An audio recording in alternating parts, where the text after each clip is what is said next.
Tardes a nuestros jóvenes de la iglesia, buenas tardes a los hermanos de la congregación, buenas tardes a los hermanos ahí conectados a la cena del Señor. Buenas tardes a los diáconos en casa, a nuestros diáconos en casa. Tenemos en la lista algo de 26, 27 diáconos en casa que deben estar en este momento reunidos también con nosotros para participar de la cena del Señor. Esta es un día muy importante después de prácticamente desde el mes de abril, creo, marzo, abril, 2 meses que no habíamos participado de la cena del Señor. Bueno, un mes, el mes de marzo, porque nos cogió por sorpresa y estábamos todos prácticamente desconectados en el sentido más que desconectados, desfasados en esto de la tecnología. Luego también en abril, porque ustedes saben que yo di positivo con el COVID-19 y estuve pasando por un tiempo de mucha dificultad en la salud, pero conversando con el pastor Isaías, que es el presidente de la iglesia, le decía: pastor, es necesario que nosotros demos la Santa Cena, porque la Santa Cena tiene que ver con nuestra comunión, y de ello vamos a hablar, de la comunión entre hermanos, de la comunión entre familias, entre esposos. Hay un meme, por ejemplo, que está por las redes sociales, le he visto en varias semanas, que dice: el diablo pensó que cerró las iglesias porque los templos están cerrados, pero lo que no sabe es que en cada casa se ha levantado una iglesia. ¿Cuántos dicen amén? Amén. Entonces hoy en cada casa hay una iglesia, y nosotros pidiendo al Espíritu Santo cómo vamos a hacer para pastorear la iglesia. Bueno, Dios, como le decía en la mañana, el Espíritu Santo siempre nos guía cuando no sabemos qué hacer, y nos guió a tener un conversatorio con cada uno de los hermanos por las redes. Tuvimos 3 conversatorios, donde estábamos dialogando, conversando cómo podemos hacer para ministrar la Santa Cena. Y recuerdo, creo que estábamos estudiando el libro de Hechos, y nuestra hermana Julia Patricia fue la que dijo ahí por las redes sociales: pero pastor, levantemos diáconos en casa y vamos a darles a ellos la facilidad para que cada miembro de cada familia, ya sea varón o donde no hay un varón, de repente sea una hermana, que ella pueda hacer las veces de ayudar a pastorear la iglesia. Y bueno, fue así, estábamos conversando y otros hermanos dijeron amén, y otros dijeron sí, está bien, y otros también amén. Y bueno, entonces ahí, producto del diálogo, del conversatorio, es que salió este proyecto, si se puede decir, o esta estrategia de tener diáconos en casa. Ahora, ¿por qué lo menciono? Porque yo no creo personalmente en un tipo de liderazgo, vamos a hablar de relación, en un tipo de liderazgo donde todo tiene que salir del líder, donde todo tiene que salir del pastor. No, yo creo en un liderazgo participativo, en un liderazgo inclusivo. Y cuando vemos en el libro de Hechos, la solución no siempre salía de los apóstoles. Ustedes deben acordarse que en el libro de Hechos 6, la solución lo traen, bueno, él dice: busquen entre la multitud personas que ayuden a resolver.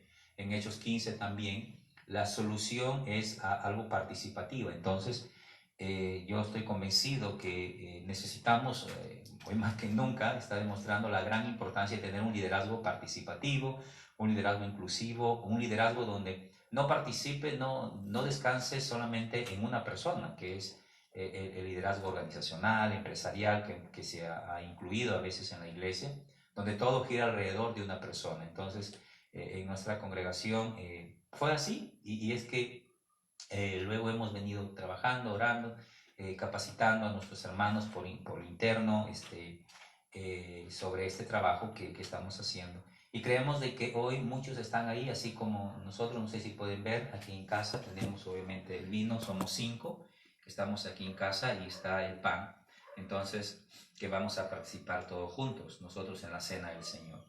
Y igual esperamos que también usted en su casa tenga en este momento el vino y tenga usted el pan listo para participar en la cena del Señor. Y algunos deben estar retrasados porque es normal, ¿no? Esto es algo que estamos haciendo por primera vez nosotros, y no esperamos que salga perfecto tampoco. Algunos estarán seguramente: apúrate ya, friendo el pan. Otros estarán: ya, prepara el vino. Ya estamos ya están en vivo, ¿a qué horas? Y deben estar de Me repente, olvidé la uva. ¿no? O algunos deben decir, uy, me olvidé la uva, Dios mío, ¿y ahora qué vamos a hacer? Entonces es natural esto. Pero vamos a participar en la cena del Señor y como yo le digo, la cena del Señor tiene que ver con la comunión y con la relación. Y de ello vamos a abordar un momento sobre las Escrituras y vamos a abrir nuestras Biblias en el libro de Primera a los Corintios, el capítulo 11, y vamos a leer desde el versículo 17, vamos a leer varios versículos hasta el versículo 34, ¿no? 17 versículos para leer.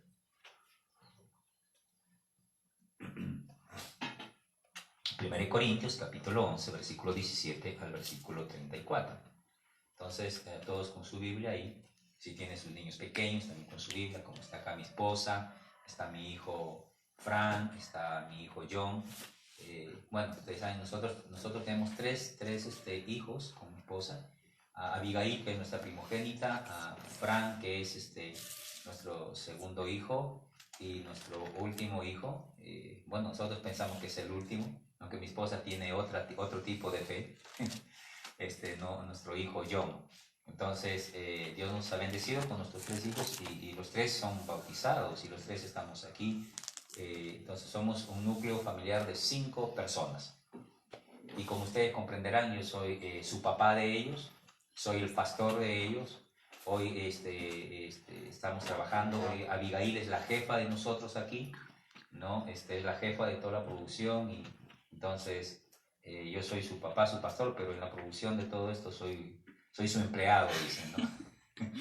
Entonces, este tipo de relaciones, ¿no? Entonces soy esposo, soy papá, soy pastor, y eso implica muchas relaciones. Entonces, veamos aquí qué es lo que el Señor nos quiere enseñar puntualmente en 1 Corintios capítulo 11, versículo 17 al 34. Pero antes de leer, oremos por favor.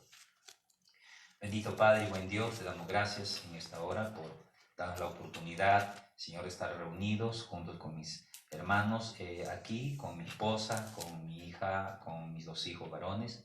Y Señor, también en cada hogar donde estamos hermanos, seguramente ya con la cena listos para participar, Señor. En el nombre de Jesucristo, bendícenos, Señor, bendice a tu pueblo, bendice este momento de exposición de tu palabra. Señor, que podamos reflexionar en ella y también bendice, Señor, en el nombre de Jesucristo, la administración de la cena. Amén y amén. ¿Estamos listos para leer las Escrituras? Primera a los Corintios, capítulo 11, versículo 17 al 34. Listo, vamos a leer. Dice así: Pero al anunciaros esto que sigue, no os alabo, porque no os congregáis para lo mejor, sino para lo peor. Pues en primer lugar, cuando os reunís como iglesia, oigo que hay entre vosotros divisiones, y en parte lo creo. Porque es preciso que entre vosotros haya disensiones, para que se haga manifiesto entre vosotros los que son aprobados. Cuando, pues, os reunís vosotros, esto no es comer la cena del Señor. Porque al comer cada uno se adelanta a tomar su propia cena. Uno tiene hambre y otro se embriaga. Pues qué, ¿no tenéis casas en que comáis y bebáis? ¿O menospreciáis a la iglesia de Dios y avergonzáis a los que no tienen nada? ¿Qué os diré? ¿Os alabaré? En esto no os alabo. Porque yo recibí del Señor lo que también os he enseñado, que el Señor Jesús, la noche en que fue entregado, tomó pan, y habiendo dado gracias, lo partió y dijo: Tomad, comed, esto es mi cuerpo que por vosotros es partido. Haced esto en memoria de mí. Asimismo, tomó también la copa, después de haber cenado, diciendo: Esta copa es el nuevo pacto en mi sangre. Haced esto todas las veces que la bebiereis en memoria de mí. Así pues, todas las veces que comiereis este pan y bebiereis esta copa, la muerte del Señor anunciáis hasta que Él venga. De manera que cualquiera que comiere este pan o bebiere esta copa del Señor indignamente, será culpado del cuerpo y de la sangre del Señor. Por tanto, pruébese cada uno a sí mismo y coma a sí mismo del pan y beba de la copa. Porque el que come y bebe indignamente sin discernir el cuerpo del Señor, juicio come y bebe para sí. Por lo cual hay muchos enfermos y debilitados entre vosotros, y muchos duermen. Si, pues, nos examinásemos a nosotros mismos, no seríamos juzgados. Mas siendo juzgados, somos castigados por el Señor para que no seamos condenados con el mundo. Así que, hermanos míos, cuando os reunís a comer, esperaos unos a otros. Y si alguno tuviera hambre, coma en su casa, para que no os reunáis para juicio. Las demás cosas las pondré en orden cuando yo fuere o cuando volvamos al templo. Muy bien, hermanos.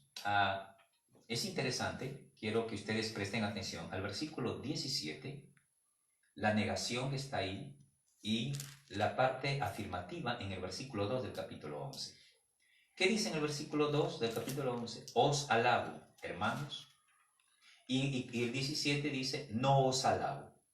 Entonces, ¿qué quiere decir? Que en Corintios, como ya os hemos sido enseñados, había algunos problemas muy puntuales que el apóstol tenía que escribir para dar algunas instrucciones precisas sobre cómo resolver los problemas. Y habían problemas, por ejemplo, de relación de padre e hijo, porque había un pecado de incesto. Había problemas de relación entre los líderes, porque había problemas no tanto entre los líderes, sino entre los miembros, ya que algunos simpatizaban más con Apolos, otros con Pablo, otros con Pedro o Cefas. Había problemas de relación entre ellos, y eso había causado divisiones en la iglesia. Había también problemas de relación con relación a las reuniones. Cuando ellos se reunían, no se reunían para alabar al Señor, como Pablo dice, no se reunían, no se congregaban para lo mejor, sino para lo peor. Es decir, para discutir, es decir, para algunos para comer demasiado, otros para embriagarse. Entonces, ya que la cena del Señor en aquella época no lo hacían como nosotros, ¿no? Sino que en el contexto ellos traían así sus comidas. Cada uno de las familias traían su comida, como decir, la familia Chuco Quispe traía su comida, la familia Pérez Anticona su comida, la familia Vázquez, nuestro hermano, sí, nuestra familia Vázquez, su comida, la familia Martínez, su comida. Entonces, cada uno traía su comida, la familia García, su comida. Y entre ellos habían, obviamente, algunos hermanos que tenían más solvencia económica y por ende la comida era mejor que traían. Habían otros hermanos que tenían menos solvencia económica y por ende la comida también, porque las comidas finalmente reflejaban el nivel económico que ellos tenían, como hasta el día de hoy suele ser, ¿no es cierto? Los que tienen más economía, obviamente, se van a comer a Kentucky, ¿no? Los que no, se van a comer, obviamente, acá, al Chaupa, acá al 12, ¿no? Juntamente con nosotros. Otros que van a comer, los que tienen más economía, se van a Rústica. Y otros, sencillamente, vamos pues aquí a comer al 12, a la pollería, ¿no? Entonces siempre las comidas de una u otra manera reflejaba el nivel económico, el poder económico que tenía cada familia. Y eso, Johncito me mira y dice, sí, sí, es cierto. Y eso estaba trayendo problemas. ¿Por qué? Porque algunos traían su comida, ¿no? Y otros que no traían nada, no traían nada de comida. Entonces, venían a la reunión de la cena del Señor sin nada. Y era obvio, no es porque eran miserables o tacaños, sino porque no tenían para preparar un banquete o una comida. Y también ahí algunos traían pues vino y empezaban a comer y de una manera desordenada, unos adelante, otros después. Los que habían llegado temprano empezaban a comer ya, los que habían llegado después empezaban a comer después. Y de tal manera que algunos hasta se embriagaban, se emborrachaban, ¿no? Tanto vino había digerido que espero que no sea el caso de ninguno de ustedes, ¿no? Que tengan ahí, no sé, su jarra de 5 litros de vino, ¿no? Y de vino Borgoña, dicen, ¿no? Y estén ahí. Entonces empezaban a embriagarse y cuando ya estaban embriagados empezaban a discriminarse entre ellos, a maltratarse, a insultarse entre ellos. Y por eso el apóstol Pablo dice que cuando ellos se congregaban para la reunión no era para lo mejor, sino era para lo peor. Y claro, era para lo peor, porque en vez de salir de esa reunión edificados, ¿cómo salían? Peleados, enemistados, fastidiados entre ellos, discriminándose entre ellos, ¿no? Y esto había hecho de que pierda el sentido espiritual de la cena del Señor. En la mañana, cuando estábamos enseñando sobre el sufrimiento o cómo reaccionar frente al sufrimiento, habíamos tocado como ejemplo a Cristo en Getsemaní, y dijimos que allí podemos ver esta conexión entre lo físico y lo espiritual, deben recordarlo, y entre el pecado y el sufrimiento. Hay una conexión. Y el apóstol Pablo justamente va a traer a memoria para la iglesia de Corintio esta conexión, ¿no es cierto?, entre lo físico y lo espiritual. ¿Qué era lo físico? Obviamente el pan, como nosotros podemos tener aquí, tenemos aquí el pan, ¿no es cierto? Y obviamente este pan es físico, ¿ve? Este pan es físico. Este pan no es espiritual. Tenemos también aquí el vino y este vino es físico, ¿no? Esto no es espiritual. Pero cuando nosotros revisamos la lectura que nuestra hermana Janet había leído, podemos ver que el Señor Jesús, cuando toma pan, ¿no es cierto?, coge el pan en sus manos, él dice, le da un significado espiritual, porque dice que ese pan es su cuerpo y el vino es su sangre. Entonces hay una conexión, y esa conexión la iglesia de Corinto lo había extraviado. Entonces, sencillamente estaban tomando la cena del Señor inconscientemente, habían convertido la cena del Señor en una reunión más social, en una reunión más de discusiones, en una reunión más de pleitos, en una reunión para demostrar, ¿no es cierto?, quién trae el mejor potaje, ¿no? Habían convertido la reunión en eso. Y el apóstol llama que a eso, ¿no?, es tomar indignamente la cena del Señor. Entonces, ¿cómo está viviendo usted? ¿Está viviendo usted dignamente o indignamente? ¿Cómo está usted pasando su cuarentena? ¿Está pasando una cuarentena dignamente o está pasando una cuarentena indignamente? ¿Cómo están las relaciones? Porque sobre ese tema yo quiero reflexionar. Nuestras relaciones, hermanos queridos. Un gran predicador de los siglos pasados dijo que las relaciones son los rieles por donde viaja el tren del Evangelio, ¿no? Y eso es algo que yo les enseñaba acá a mis hijos. Las relaciones son los rieles por donde viaja el tren del Evangelio. Si nosotros vamos aquí a la línea de metro 1, a la estación de Bayova, y abordamos un tren, ¿y qué sucede, Johncito o Frank? Si antes de llegar a la estación Cajareagua, uno de los rieles se rompe, ¿qué sucede con el tren? El tren se detiene, el tren se puede desviar y el tren no avanza, ¿verdad? Entonces, eso es lo que sucede. Cuando los rieles, ¿no es cierto?, se rompen, el tren no avanza, ya no fluye. Y eso es lo que sucede en nuestras casas, en nuestras familias. Cuando las relaciones, los rieles de las relaciones se rompen, el Evangelio ya no fluye. El Evangelio ya no avanza, el Evangelio queda detenido. ¿Por qué? Porque sencillamente la relación o el riel se ha roto. Y eso es lo que estaba sucediendo en la iglesia de Corinto.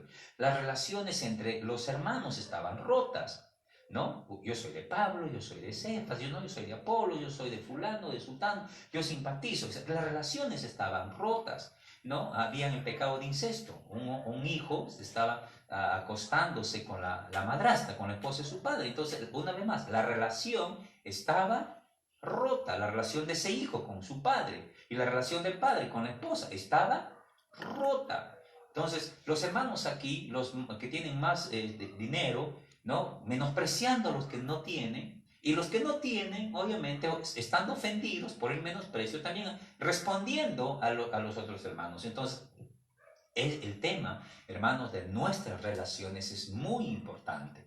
Es muy importante. Entonces, recuérdese, las relaciones son los rieles por donde viaja el tren del Evangelio. ¿Y cómo está usted? Una vez más, vuelvo a la pregunta. ¿Cómo estamos usted? Por ejemplo, sé que este confinamiento tiene sus consecuencias. Y no vamos a hablar de las consecuencias económicas, tiene sus consecuencias, ¿no? Porque, por ejemplo, le preguntaba a mi hijo, Fran, hijo, ¿quisiera salir a la calle? Sí, ¿a qué quisiera? Yo quisiera salir a jugar. ¿Qué quiero jugar? Fútbol, me dice, ¿quiere jugar fútbol? Y aunque no me lo dijo, pues, antes de que pase el confinamiento, él se iba o bien a Lupis o bien ¿cómo se llama? Al IPD, ¿no? Al colegio mismo. Mi hijo John, por ejemplo, ya estaba terminando las vacaciones, ¿no? Y mi hijo John dice, ay, por fin ya viene al colegio, voy a ir al colegio, ¿no? Alistando su mochila y todo lo demás. ¿no es cierto? Pero de pronto vino la cuarentena y todo esto y ¡fua! Paró en seco, ¿no es cierto? Entonces, Abigail, que iba a San Borja a trabajar, ahora ya no. Ahora trabaja desde aquí, desde su cuarto chiquito, ¿no? Tiene que acondicionar. Y todos estamos aquí, mañana, tarde y noche. Y me imagino que ese también es el caso de muchos de ustedes. Y a eso añadirle la enfermedad, y a eso añadir la escasez de dinero. Entonces, eso genera tensiones. Y es posible que usted, hermana, haya peleado con su esposo. ¿Eh? Es posible que usted, hermana, no voy a mencionar nombres, haya peleado con su hermana, ¿no? El clima, dice mi esposa también, ¿no? A eso el clima cambiante. Entonces, todo eso genera un clima a veces de hostilidad. Y si frente a ese clima de hostilidad nosotros actuamos mal, tan peor. ¿Se da cuenta? Ahora, los chicos adolescentes, ay, los hijos adolescentes, dicen los padres, ¿no? Hay hermanos aquí en la iglesia que yo sé que tienen 2, 3, 4 hijos adolescentes y me imagino todos tan encerrados, ¿no? Y a ellos las clases virtuales y las tareas virtuales. Wow, ¿no? El internet se vuelve lento, no avanza. Entonces, mis queridos hermanos, las relaciones. Y el tema aquí, querida iglesia, es que las relaciones se dañan porque nosotros no las cultivamos. En el libro de Cantares, ustedes saben que Cantares es poesía, dice, bueno, Salomón, creemos que Salomón escribió el libro de los Cantares. Salomón dice que en el afán de cuidar huertos ajenos, descuidó su propio huerto. Es una manera de decir, en el afán de cuidar, por ejemplo, familias ajenas, descuidamos nuestra familia. Ahora hay que cuidarla. Pero también en el afán de cuidar vidas, otras vidas, descuidas tu propia vida. Descuidas tu propio conocimiento, descuidas tu propio corazón, descuidas tu propia mente. Entonces, descuidamos. Ahora, ¿qué tipo de comunicación debemos aprender a manejar para que la relación no se vea requebrajada? Bueno, hay tipos de comunicación. Tenemos la comunicación, por ejemplo, agresiva. Y cuando hablamos de agresiva, estamos hablando, por ejemplo, no solamente de las palabras, sino de los gestos, ¿no? De la entonación cuando uno da. Porque uno puede decir de una manera mal entonada, por favor, apúrate. ¿Ve? Y también eso es agresivo, la entonación, los gestos en la cara o el movimiento corporal. Y ese tipo de comunicación daña las relaciones, ¿no? Muchas veces hace más daño no tanto las palabras que se dicen, sino la forma como se expresan las palabras, lo que se dice en comunicación, los metamensajes. Y hablamos por metamensajes, el lenguaje corporal, el movimiento de las manos, ¿no? La mirada y todo eso, ¿no? Si dice, los ojos matan, dice, ¿no? Si tus ojos tuvieran veneno, me matan. Entonces, ese tipo de comunicación, hermanos, hace daño a nuestra relación. Pero si tenemos la comunicación agresiva, también tenemos una comunicación, obviamente, asertiva, que tiene que ver con usar correctamente el lenguaje, tanto el lenguaje hablado como el lenguaje corporal. Y eso nos tiene que llevar a entender. Por ejemplo, el apóstol Pablo le dice mucho a la iglesia de Éfeso, cuando escribe su epístola pastoral, él dice que tengamos cuidado con las palabras corrompidas, que no usemos un lenguaje corrompido, que no menospreciemos a las personas, que hablemos edificativamente. Entonces, tal vez usted, producto del confinamiento social, usted está pues así con la irritabilidad a flor de piel. Créame, a mí me pasa. Me imagino también le pasa a mi esposa, a Abigail, a Fran, a John, y está usted queriendo decir, ya. Y puede echar abajo un buen día, ¿se da cuenta? Sencillamente por no tener dominio, autocontrol sobre sus emociones. Porque obviamente detrás de esa comunicación, ya sea agresiva o asertiva, está el control con nuestras emociones. Si una persona no tiene control de sus emociones, ¿cómo se va a comunicar? Dígalo, Abigail, ¿cómo se va a comunicar? Fuerte y claro, como está usted al lado de la cámara. Una persona que no tiene dominio de sus emociones, ¿cuál va a ser su tipo de comunicación? ¿Agresivo o asertivo? Agresivo. Agresivo. ¿Por qué? Porque no tiene control sobre qué emoción, sobre el miedo, sobre la ira. No tiene control, entonces su comunicación va a ser agresivo, va a estar levantando la voz, irritable, fastidiando, y eso hace mucho más difícil el confinamiento y malora las relaciones. Entonces, si usted quiere tener una comunicación asertiva, usted necesita tener control de sus emociones. Ahora, el serio problema está aquí. Pastor, ¿y cómo controlo las emociones? Bueno, la psicología humanista nos da la propuesta de que es posible controlar las emociones respirando, dice, ¿no? Y está la técnica de respire profundamente, dice, ¿no? Nos da ahí unos mecanismos, unas terapias para la ocasión. Entonces, nos propone esa alternativa y nos dice que es posible controlar las emociones desde nuestro interior, desde nuestra corteza cerebral. Es posible controlar las emociones. Pero eso es lo que dice la psicología. ¿Pero qué nos dice las escrituras? Las escrituras nos dice que es posible controlar nuestras emociones cuando vivimos guiados por el Espíritu Santo. De ahí que el apóstol Pablo nos dice, los que viven según la carne y los que viven según el Espíritu. Porque cuando nosotros tenemos esa conexión con el Espíritu Santo nos va a ayudar a controlar nuestras emociones. Una vez más, la psicología nos dice que para controlar las emociones necesitamos fuerza de voluntad. Pero ya nosotros nos damos cuenta que en la vida práctica hay momentos en que necesitamos algo más que la fuerza de voluntad, porque en tu fuerza y tu voluntad tú resuelves, tú decides y dices, sí, yo hoy no le voy a levantar la voz a mi esposa, no le voy a levantar la voz a mis hijos, y eso se llama fuerza de voluntad, toma decisiones, pero llega un momento en que esa fuerza de voluntad, ¡pum!, se rompe.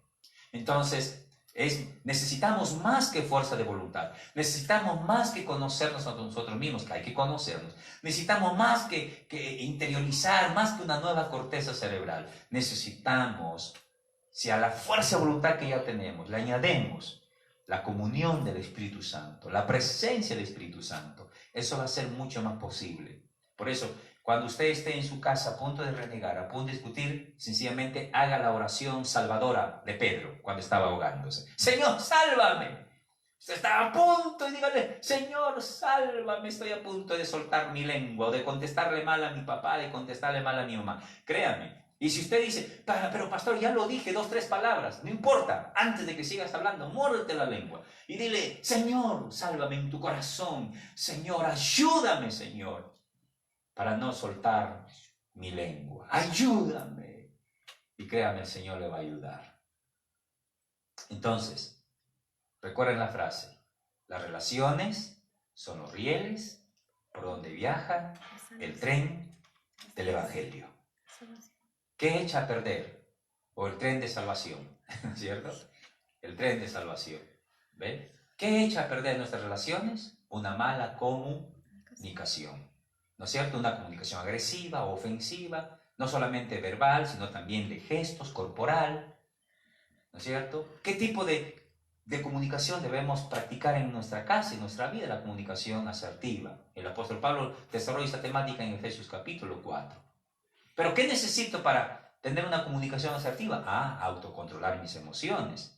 ¿Y qué nos dice la psicología para controlar las emociones? Que necesitas fuerza de voluntad, conocerse a ti mismo, educar tu mente, ¿no es cierto? Necesitas una nueva corteza cerebral, se dice, ¿no? Esa es la propuesta de la psicología. ¿Y qué propone la Biblia? La Biblia dice, sí, necesitas no una nueva corteza cerebral, necesitas un nuevo corazón. ¿Qué más propone la Biblia? Sí, necesitas la fuerza de voluntad. Estamos bien con eso. Pero la fuerza de voluntad tiene un límite. Entonces necesitas la comunión con el Espíritu Santo.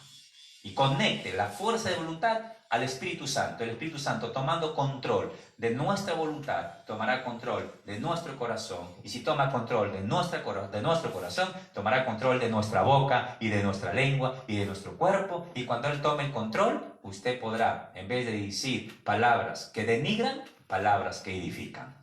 Y el ambiente en nuestra casa y en la iglesia cambiará. Gloria a Dios. Amén. Muy bien, hermanos. Dicho esto, pasemos a la parte aplicativa. ¿Cómo está usted estos 2 meses de su relación? Si usted en este momento usted dice, ay, le hablé a mi papá, a mi mamá, a mi hijo, a mi hija, de una manera así, o a mi hermano, mire, usted no comete el error que yo cometía cuando era adolescente y estaba en la iglesia.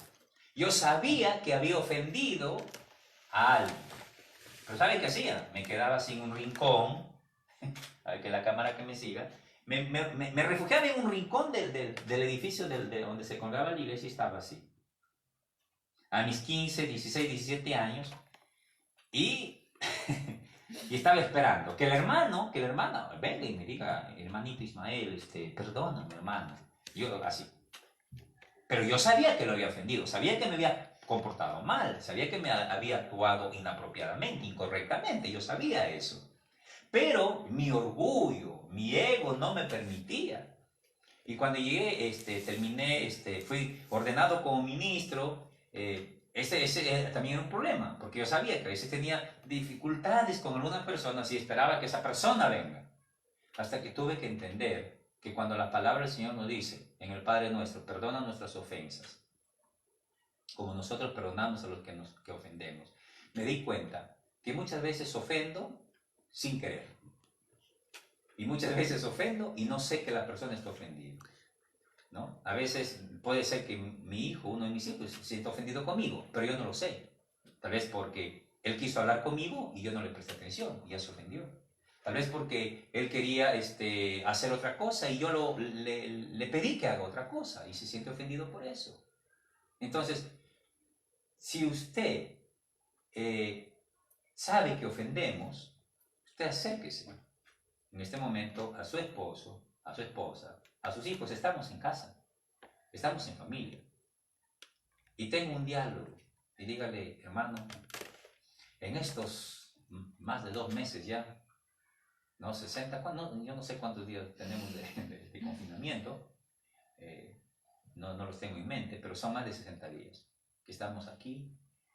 Hermanito, si eres un hermano, no sé, tienes 17 años y tu hermano tiene 12 años, o tienes 15 años y tu hermano tiene 8 años, y tú sabes que has tenido por ahí tus reacciones, este es el momento para que te acerques y le digas, mi hermano, no queremos romper el riel de nuestras relaciones. Y si usted tiene, no sé, usted tiene un niño que tiene, no sé, pues 6, 7 años, usted ya comprende, 8 años, y sabe que él desobedeció a su papá, a su mamá, usted debe acercarse. Y usted, mamá, ¿no? Si sabe que le habló mal a su niño, a su hijo, y tiene una hija señorita o tiene un hijo joven, y le habló mal, es el momento de que usted se acerque y pueda usted resolver el tema de sus relaciones. Porque la Biblia dice, pruébese, examínese, nos dice el apóstol Pablo.